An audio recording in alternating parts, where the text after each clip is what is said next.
So you've decided to put on an event, but there's tons going on campus. So how are you going to set yourself apart from all the other things going on? Well, a great event starts with a great brainstorm. So the question is, how do you do a great brainstorm? Well, there are many tips and tricks you can use to help improve the flow and the quantity of ideas you get at your brainstorm. Firstly, create an open space, the kind of space that reflects the ideas you want to see. This doesn't have to be a fancy schmancy studio with all kinds of whiteboards. It could be as simple as doing your brainstorm in the park, or bringing not just pens, but also markers and crayons. The people just being amused will contribute to their energy and the creative flow. Also, you want to give them the questions, the topic, and the specific question. It should be a specific question to maximize their focus on really what it is you want to get out of the brainstorm. So not just what's a great event idea, but what's a great event idea to raise $1,000 or get 24 volunteers or spread the following message, right? Share a specific question ahead of time. This is a crucial way to get the people who are shy, the people who experience anxiety in groups, to do their best thinking, get confident about their ideas, or just share their ideas outside of the group context. Then, as the facilitator, you can bring it in to the group discussion for growth and reflection and so on. But to get the widest number of people involved, give people an opportunity to reflect on their own ahead of time. Bring snacks, make it an event. The more engaged, the more enthusiastic, the more energized people are, the better their ideas are going to be.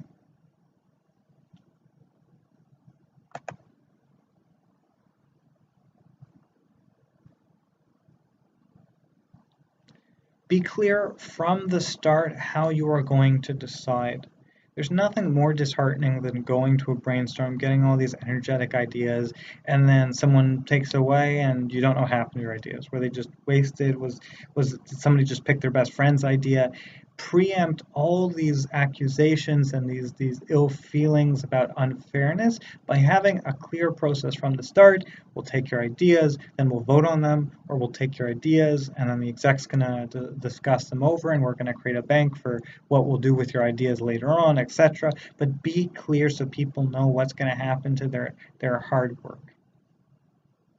Also, be clear what the ground rules are in the brainstorm itself. It's one thing to be interrupted by one of the other team members when that's just part of how you do things. People interrupt, people jump in at different times. But if you think we had a rule and said nobody interrupted, and I was interrupted, no one did anything about it, that's a sign of disrespect. That's a sign that that person's ideas aren't valued. By setting clear rules, you're setting clear expectations for everyone involved so they know how to read the situation. Is my being interrupted an insult, or is it just part of the game? Do I take it in stride, or should I be insulted, aggrieved by it? One person should facilitate. This is very important. The facilitator is responsible for writing things down, for asking people who are shy or giving them an opportunity to speak, and for doing things like stopping interruptions if and when it's inappropriate to interrupt. Having one person with that job is a really important way to make sure these crucial parts of brainstorming get done.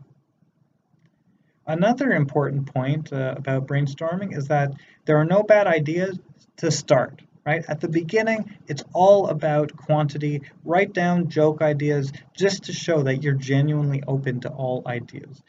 Cutting, amending, changing, combining, whatever, it can come later. But in that first phase of brainstorming, really, there are no bad ideas.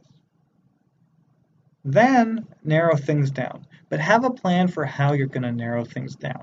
You could endlessly get lost in discussion evaluating the pros and cons of each individual idea. So rather than going just idea to idea, first group the ideas into similar categories. So you're no longer talking about single ideas, but groups.